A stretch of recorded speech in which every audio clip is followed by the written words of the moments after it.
여러분 안녕하세요. 자, 반갑습니다.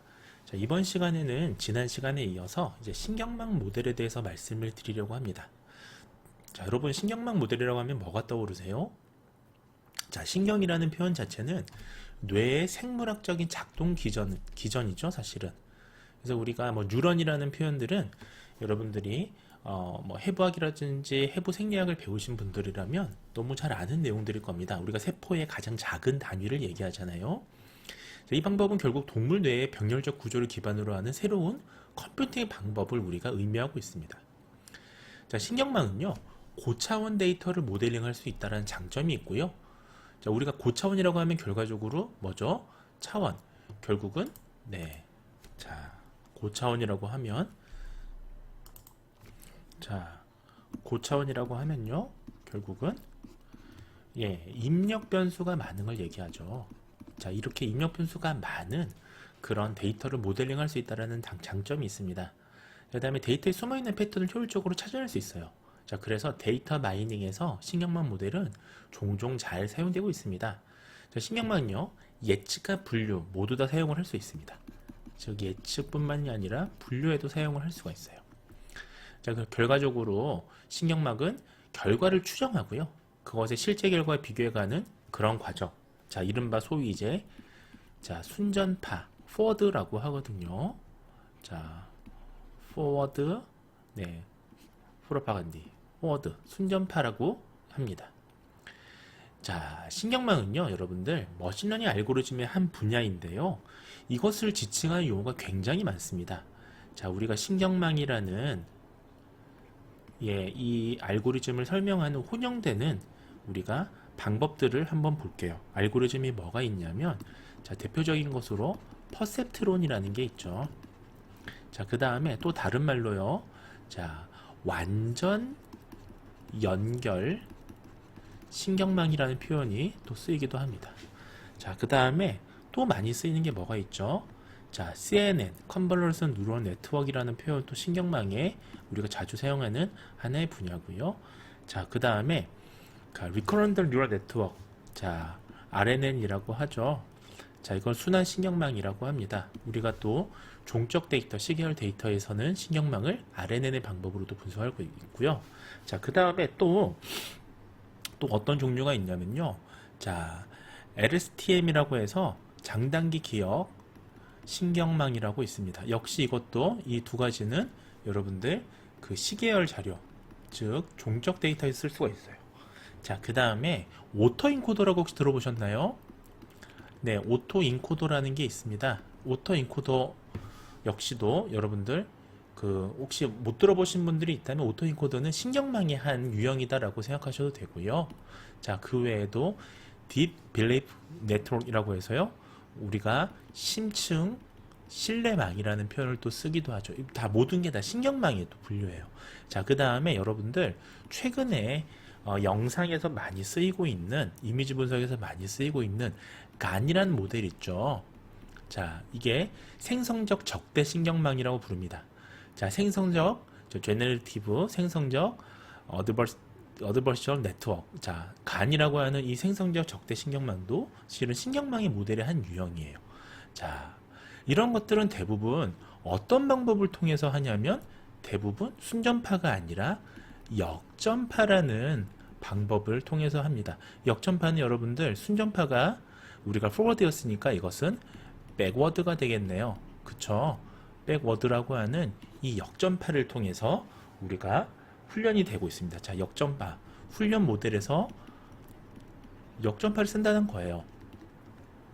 자, 우리가 인공신경망을 쓰는 경우는 상당히 많이 있습니다. 자, 이거 제가 지워보고요. 자, 어떤 경우 인공신경망을 많이 쓰냐면, 자, 우리가 질환을 분류할 때 의료 모델에서 많이 써요. 예를 들면 뭐 콩팥이나 눈이나 간이나 장기의 여러분들 이미지를 우리가 파악해서 이 질환의 위험도, 색깔이나 크기나 뭐 종양이라든지요, 아니면 이것이 지금 정상 상태인지 아니면 손상 상태인지 이런 것들을 예측하는 데 쓰이고요. 자, 뿐만 아니라 이미지 인식이 되겠죠. 이미지 분류 예측에 쓰이고요. 그 다음에 또 어떨 때 많이 쓰냐면 음성인식에서 굉장히 많이 쓰입니다. 음성인식 자체는 우리가 확률적인 분류로 쓰긴 쓰입니다만은, 자, 음성 인식에 사용할 수 있고요. 그 다음에 텍스트 해석을 할 때, 네, 많이 쓰입니다. 이것을 이미지화할 때도 많이 쓰이고요. 그 다음에 여러분들 가장 요즘에 많이 쓰이고 있는 것 중에 하나는 안면 인식이에요. 안면 인식이 과거에도 굉장히 좀 아주 진보적이고 먼 미래의 기술이라고 여겨졌는데요. 최근에 여러분들 쓰시고 있는 핸드폰에서도 안면 인식 기술이 많이 들어가 있죠. 자, 이런 것들. 자, 결과적으로 신경망은요, 이러한 것들에 많이 쓰이고요.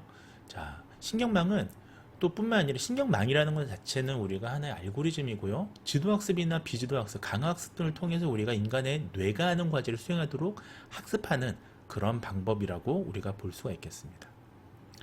자, 우리 신경망, 지금 신경망의 하위에 알고리즘 굉장히 많았죠. 오토인코더까지 거의 한 8개, 9개가 됐었는데요. 이들 대부분은 이해하기 위해서 우리가 제일 먼저 퍼셉트론이라는 것을 개념을 좀 이해하시면 좋을 것 같습니다. 퍼셉트론. 자, 퍼셉트론이라는 단어를 이해하셔야 인공신경망을 이해할 수가 있습니다. 이것은 인공신경망이에요. 핵심 단위라고 우리가 볼 수가 있습니다. 인공지능에서 우리가 퍼셉트론은요, 복수의 입력을 받고요. 자, 1이라든지 마이너스 1, 요 값으로 단 하나의 값을 출력하는 노드나 단위를 얘기합니다. 즉 1에 해당이 되든지 마이너스 1에 해당되든지 요 사이에 우리가 있는 어떤 하나의 값을 얘기해요. 밸류를 얘기해요. 자, 결국 퍼셉트론은요, 입력된 값에서 이제 가중합계를 입력으로 받아서 이 값에 대한 단위 함수, 자, 유닛 펑션이라고 하는데요. 단위 함수를 이제 뭘 쓸 것이냐가 되게 중요해지겠죠. 자, 유닛 펑션, 단위라는 게 우리가 유닛이라고 합니다. 병원에서 우리가 그 하나하나의 진료과를 유닛이라고 하죠. 유닛 펑션을 이용해서 결국은 이것을 노드를 출력해요. 자, 그러면 우리가 일단 일종의 뉴런의 출력값에 대해서 한번 비유를 한번 들어보겠습니다. 이걸 제가 한번 지워보고요. 자, 지금 제가 하나의 예시를 이렇게 들었는데요. 자, 보시면 지금 뉴런의 출력값이죠. 자, 보시면 자, 여기 지금 입력된 값이 x는 우리가 지금 입력 변수입니다. 각각의 차원이 되겠죠. 자, 여기 지금 들어가는, 자, 이게 웨이트, 요걸 지금 구해주는 거예요. 자, 각각 이렇게 웨이트를 우리가 계산을 하게 됩니다. 자, 그래서 여기 보시면 웨이트 1에 x1을 곱해준 값이랑 여기 들어오는 웨이트 2에 x2를 이제 곱해준 값에 베타를 우리가 계산하면 이것이 바로 뉴런의 출력 값이 되겠습니다. 자, 그러면 이 노드의 출력은 어떻게 계산이 되느냐? 자, 한번 제가 여기다 써볼게요. 자, 이 뉴런의 출력 값은 A는 우리가 자, 시그마를 해주고요. 자, i만큼 있는 웨이트랑 x를 다 더해서 이것을 우리가 계산할 수가 있는 것입니다. 자, 예를 들면 선형함수라면 우리가 단위함수, 여기서 우리가 아까 말씀을 드렸다시피 유닛 펑션이 되게 중요하다고 했잖아요. 이 유닛 펑션은 사용하는 게 되게 많습니다. 자, 우리가 이 유닛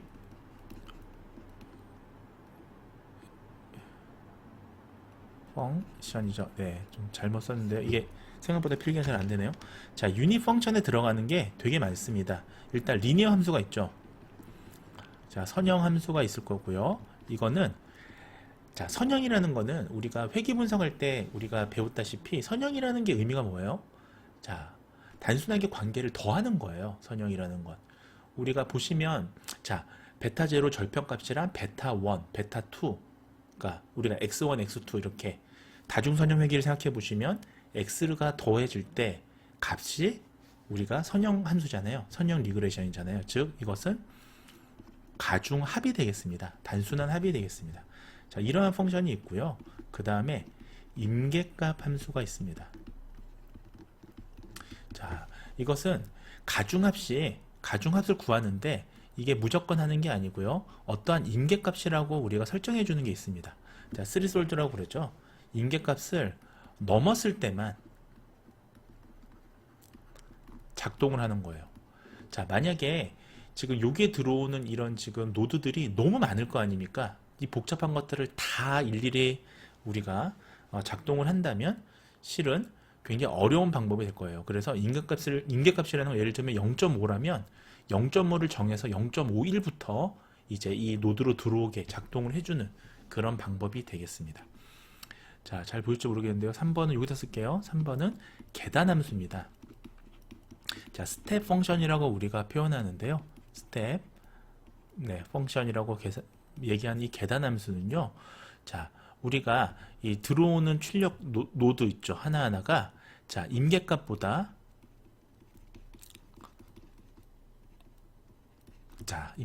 작은 경우는 제가 다 가리고 있네요. 작은 경우는 마이너스 1 값으로 출력하는 거예요. 네. 자, 이것을 우리가 계단 함수라고 합니다. 자, 마지막으로 많이 쓰는 경우가 시그마 함수가 있습니다. 자, 출력 함수, 그러니까 우리가 결과적으로 이제 웨이트를 어떻게 줄 거냐, 유닛 함수에 대한 내용인데요. 자, 시그마 함수는 자, 우리가 1 플러스 2의 마이너스 s가 우리가 노드에 들어가는 값이에요. 분의 1. 자, 이 함수를 적용하면 이게 결국은 뭔가요? 이게 바로 보이시나요? 이게 바로 역전파가 되겠습니다. 자, 즉 역전파로 만들어 주는 게 우리가 이 시그마 함수가 되겠습니다. 결과적으로 여러분들, 자, 지금 이 슬라이드에서는 조금 어려운 내용입니다만 간단하게 말씀드리면, 자, 이 유닛 함수라는 게 각각의 뉴런을 출력하는 데 있어서 굉장히 중요한, 이제 어떤 함수를 쓸 것이냐가 이 신경망의 성격을 이제 그 성격을 다뤄주게 되는데요. 자, 선형함수, 임계값 함수, 계단함수, 시그마 함수 등등 대표적인 우리가 유닛 펑션, 즉 함수를 쓸 수가 있는데, 자, 단순히 더해주느냐, 아니면 어떤 임계값, 어떤 넘지 못할 이제 선을 하나 정해놓고 그걸 넘어갔을 때에만 작동을 해주느냐, 아니면 임계값보다 작은 경우에는 반대로 이제 마이너스 1 값으로 우리가 바꿔주느냐, 자, 아니면 역전파로 만들어주느냐, 이런 시그마 함수 네 가지의 방법이 있다라는 걸 아시면 되겠습니다. 그럼 제가 삭제를 하고요. 자, 퍼셉트론, 결국 이 퍼셉트론은요, 신경세포에 우리가 뉴런이라고 하죠. 작동 방식을 모방한 그런 것이라고 보시면 되겠습니다. 자, 지금 보시는 게 여러분들 뉴런이죠. 자, 뉴런은 여기 지금 덴트라이트라고 하는 수상돌기가 있고요. 여기 세포체, 셀바디라고 하는 세포체가 있고, 여기 이제 뉴클리어라고 하는 핵이 있고요. 자, 이렇게 쭉 들어가서 요 엑손이라고 하는 우리가 이 전달하는 축삭이 있고요. 그 다음에 덴트라이트라고 하는 덴트라이트가 아니라 그 터미널 로드라고 하는 이 종말 단추가 있죠. 이렇게. 자, 요렇게 사실은 정해져 있는 게 우리가 이제 뉴런이고요. 인간에 있어서 이제 우리가 이 뉴런이 이제 이 붙어 있어서 여기서 끝에서 신경 전달 물질을 주면 그것을 우리가 시냅스라고 하잖아요. 그래서 우리가 모든 이제 동물, 생물체의, 특히 동물에서의 움직임은 이 뉴런의 시냅스로 설명을 하는 게 우리가 신경망 이론이죠, 사실은. 자, 그러면 이것을 우리가 퍼셉트론에 우리가 비교를 한다면요. 자, 여기 수상돌기는 우리가 입력값을 받는 그런 부분이잖아요. 그래서 일정 시간 동안 시그널이 충분하면, 자, 뉴런은요, 결국 말단으로 정기적인 펄스, 이른바 이제 시냅스를 보내는 건데, 말단으로 이 보내 들어오는 이 지금 퍼셉트론을 통해서, 자, 요것을 우리가 굳이 비유를 하자면, 자, y는요, 자, ax 플러스 b, 이렇게 선형함수처럼 구할 수가 있는 겁니다. 즉, 결국 마지막으로 들어오는 이 y라는 거는 요 축삭이 지금 전달돼서 들어오는 요 과정하고 굉장히 유사한 과정이다라고 보는 거예요. 자, 근데 이렇게 지금 이 여러 개 이렇게 어디선가 들어오는 이 많은 경로들을 결국은 y로 이제 예측을 하기 위한 방법이다라고 생각하시면 되겠습니다. 자, 우리가 이 신경망 같은 경우는 파이썬 패키지의 사이클런에서요, 메서드 우리가 리니어 모델 닷 퍼셉트론이라고 하는 이제 패키지로 우리가 구성이 됩니다. 그래서 인공신경망은 퍼셉트론으로 구성되고요. 결국은 하나 이상의 은닉층으로 구성이 되는 거죠. 그래서 신경망은 여러 가지 이제 방법으로 구성이 되는데, 대표적인 게 이제 우리가 피드 포워드 네트워크이라는 게 있습니다. 자, 여기 한번 제가 써볼게요. 제일 대표적인 거는 피드포워드 네트워크라는 게 있습니다. 자, 이것은 우리가 역전파의 손실 오차 이거를 결정하는 거예요. 자, 우리가 역전파 백워드라고 하죠. 역전파 방법이 있는데요. 역전파는 뭐냐면 자, 손실 로스 펑션이라고 그러죠. 손실이나 또는 오차 에러라고 하죠. 자, 이것을 결정하는 일련 출력부부터 시작해서 네트워크 시작부로 뒤돌아가면서 계산이 되는 파급되는 방법입니다. 그러니까 예를 들면 이렇게 뉴런이 이렇게 있으면요, 굉장히 복잡한 뉴런이 있으면 이렇게 간다면, 자, 이게 지금 은닉층이 요 가운데 있는 요 우리가 알 수 없는 층이에요. 왜 은닉층이라고 표현을 쓰냐면 너무 계산이 복잡해서 이 값들을 다 알 수가 없습니다. 자, 근데 제일 마지막에 있는 얘든 바로 전 단계는 어떻게 들어왔는지 계산이 가능하거든요. 그래서 역전파 백워드라는 방법은 자, 지금 결국 y를 예측하는 지금 요 가장 끝에 있는 요 노드 있잖아요. 이 뉴런 있잖아요. 이 가중치를 우리가 계산을 하는 거예요. 그래서 거꾸로 이걸 계산하고 그 다음 걸 계산하면 이렇게 거꾸로 이제 가는 거예요. 역전파라고 컨셉은 그렇습니다. 자, 그래서 노드의 가중치는 각 뉴런의 출력에 따라서 오차를 최소화하게 업데이트 되고요. 역전파는 각 뉴런의 가중치를 업데이트해 나가면서 요 뉴런의 오차를 최대한 줄여주는 걸 찾습니다.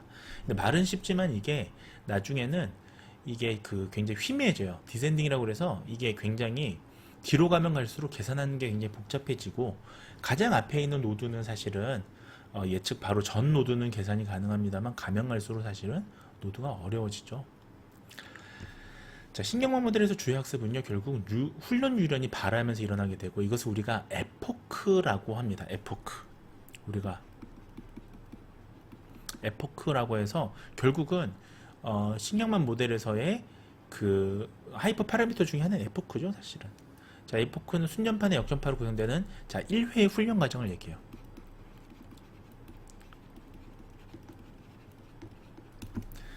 자, 그래서 이 에포크를 어떻게 할 것이냐가 사실은 이 신경망에서 굉장히 중요한 하이퍼 파라미터가 된다는 말씀을 드렸습니다. 학습 단계에서 신경망의 존재의 노드를 마지막 텍스트 결과의 오차의 기반을 두고 이제 가중치를 점점 조율하게 되죠. 자, 결과적으로 이 학습률은요, 네트워크 학습 속도를 조절하는 이제 하이퍼 파라미터가 되겠습니다.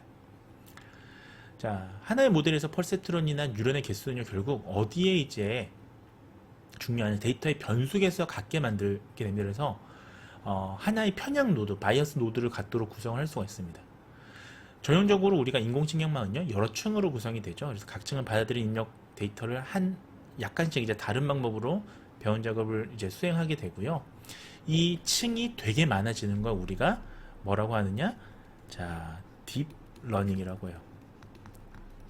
자, 그래서 이것을 심층 신경망이라고 하죠. 자, 과거에는 이 층이 이 히든 레이어가 2개만 있어도 굉장히 이제 계산하기 어려웠었거든요. 근데 지금은 이제 CPU 성능도 뛰어나고요, 계산 능력도 뛰어나고 여러 가지 이제 방법들이 많이 업데이트가 되면서 자, 딥러닝이라는 방법이 요즘 거의 대세가 되어 가고 있습니다. 사실은 우리가 한 가지 아셔야 될 거는 이제 딥러닝이 모든 것에 다 우수한 모델은 아니라는 거예요.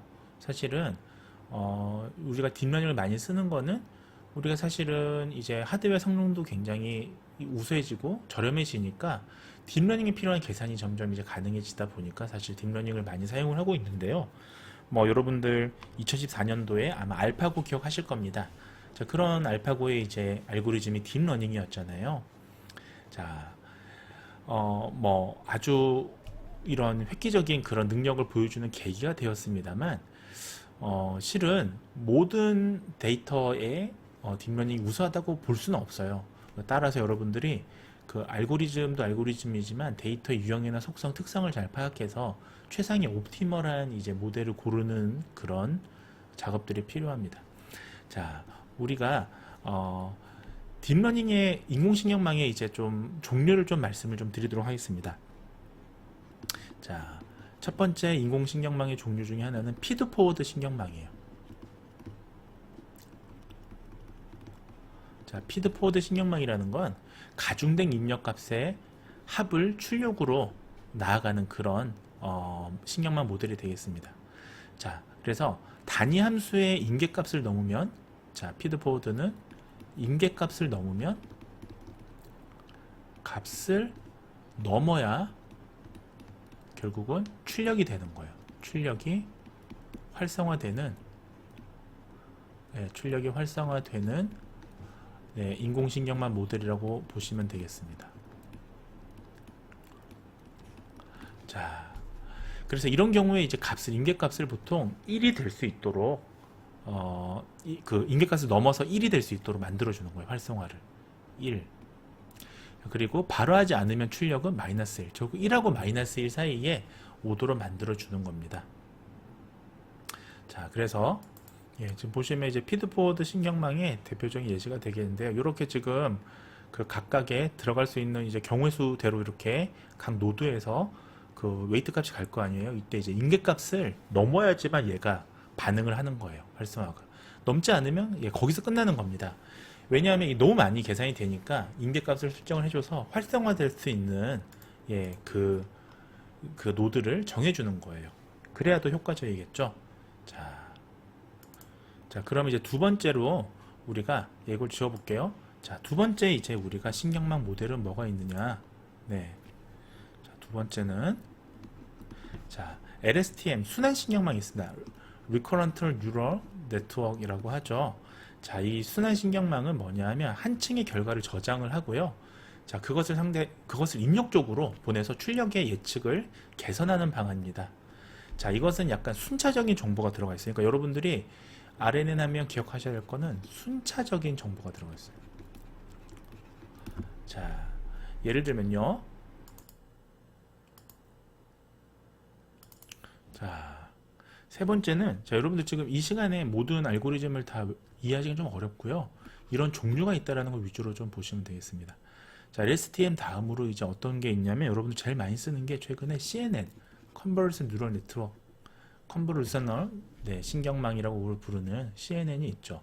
자, 이것은 제가 아까 보셨던 심층 피드포워드 한 유형이에요. 자, 심층 피드포워드의 핵심은 뭐였죠? 우리가 하나 임계값을 정해서 그 임계값을 넘어가야 이제 그 노드가 활성화되는 것을 그 피드포워드 인공신경망의 가장 핵심 컨셉이었죠. 자, 컨볼루션을 이용하게 됩니다. 그래서 이거는 이제 주로 어디 쓰이냐면 임성인식이라든지요, 아니면 자연어 처리라든지 거의 모든 이제 비전 쪽으로, 컴퓨터 비전 쪽으로 많이 사용을 하고요. 자, 컨볼루셔널 층이라는 거는 이제 그 외부 부분, 바깥쪽 부분을 활성화해서 이렇게 그 3x3 스텝으로 이렇게 확장해서 이렇게 보는 건데요. 여기서는 좀 너무 복잡한 말씀을 좀 드리게 되면 너무 어렵기 때문에 이런 종류가 있다 정도만 말씀을 드리겠습니다. 그래서 경계선을 찾아가는 그런 방법이 있습니다. 자, 네 번째는 우리가 모듈 신경망이라는 게 있습니다. 자, 이거는 이제 각각 신경망들이 서로 협력해서 모듈을 이뤄서 이제 신경망을 구성하는 방법이고요. 자, 다섯 번째는 여러분들 방사형 기저 신경망이라고 있어요. 자, 방사형 기저 신경망이라는 게 있습니다. 자, 이것은 우리가 RBS라고 해요. RBS 뉴럴 네트워크이라고 우리가 얘기를 합니다. 그 레디얼 바이어스, 그 다음에 뉴럴 네트워크이라고 RBF라고 하죠. 네, RBF. 자, 이런 신경망이 있습니다. 그 다음에 네, 이런 방법이 있고요. 자, 결국 심층 신경망은 결국 훈련 데이터 자체에 있는 데이터 사이 복잡한 관계를 학습하고 또 일반화가 잘 된다는 방법이 있지만 심층 신경망의 단점을 좀 말씀을 드릴게요. 전 지워보겠습니다. 결국은 우리가 딥러닝이죠. 딥러닝의 단점은 뭐냐? 자, 단점을 보시면 첫 번째는 자, 심층 신경망도 과적합의 가능성이 있다는 거예요. 자, 복잡한 패턴을 우리가, 그러니까 장점은 아까 말씀을 드렸던 복잡한 차원의 데이터를 분석 가능하죠. 그래서 이것을 패턴을 우리가 복잡한 패턴에서의 이 데이터도 잘 분석할 수 있다는 게 장점인데, 문제는 이거 역시도 과적합의 가능성이 있다는 겁니다. 따라서 이것의 과적합을 우리가 줄여주기 위해서는 그 가지치기라는 방법이 있는데요. 그래서 가지치기 이런 작업이 필요할 수도 있습니다. 자, 두 번째는 시간이 오래 걸려요. 오래 걸린다. 자, 시간이 오래 걸린다는 게 두 번째 단점입니다. 그래서 이런 부분이 있고요. 세 번째는 뭐가 있냐면, 이게 세 번째가 사실은 의료 부분에서 가장 큰 문제로 우리가 볼 수가 있는데, 단점으로 볼 수가 있는데, 이것은 블랙박스 모형이에요. 자, 블랙박스 모델이다 보니까 어떤 문제가 생기느냐, 설명력이 낮습니다. 그러니까 정확도가 높은 대신에 다소의 설명력을 잃어버리게 됩니다. 자, 그러다 보니까 중간에 어떤 과정으로 우리가 이런 소위 이제 X에서 중요한 X가 어떤 과정으로 도출되는지 알 수가 없는 거예요, 사실은. 그래서 해석하기가 굉장히 어렵죠. 그래서 최근에는 이제 이런 블랙박스 모형들에 있어서 어떤 해석력, 설명력을 부여하는 게 상당히 중요한 일이 되어가고 있습니다. 자, 이런 부분들에 우리가 딥러닝 잘 아셨으면 좋겠습니다. 자, 오늘 수업은 여기까지 진행하고요. 다음 시간에 이제 비지도 학습에 대해서 말씀을 드리도록 하겠습니다. 자, 여러분들 경청해 주셔서 감사합니다. 안녕히 계세요, 여러분. 전 이 세상의 모든